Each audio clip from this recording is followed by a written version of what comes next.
উপস্থিতি, আমার শ্রদ্ধায় মাতার তাজ, শিক্ষকবৃন্দ, হে অভিভাবকগণ ও আমাদের হৃদয়ের আলোকবার্তিকা, হে বন্ধু ও ভাইয়েরা, আজ আমি দাঁড়িয়ে আছি এমন এক মঞ্চে যেখানে চোখের জলে লেখা স্বপ্নের নাম আল-লিবরা তাহফিজুল কুরআন মডেল মাদ্রাসা।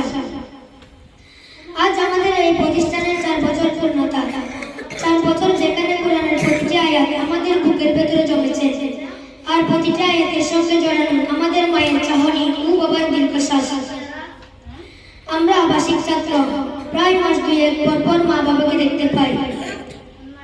যখন মায়ের কণ্ঠে শুনি, বাবা তুমি কেমন আছো, আমাদের গলা আটকে আসে। কিন্তু আম্মুকে বলি, আমি খুব ভালো আছি মা, আমি আজ 1 পৃষ্ঠা মুখস্থ করেছি।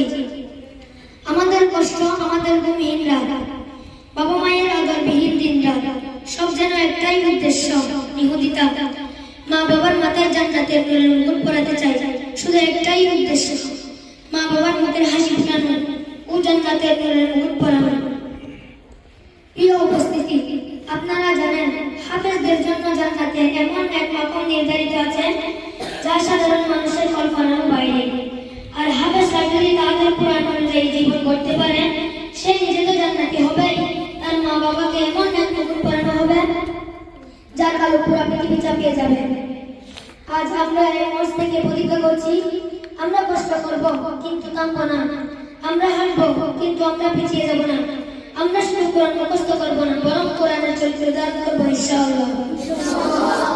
সবশেষে বলছি, আল-লিবরা তাহফিজুল কুরআনের এই আলোচনা পুরো পৃথিবীতে আমাদের হৃদয়ের গভীরে সব সময় যিনি বসবাস করেন, তিনি আমাদের প্রিয় উস্তাদ হাফেজ কারি মোহাম্মদ ইউসুফ সাহেব হুজুর, যিনি আমাদের নিয়ে স্বপ্ন দেখেন, আমাদের জন্য কাঁদেন।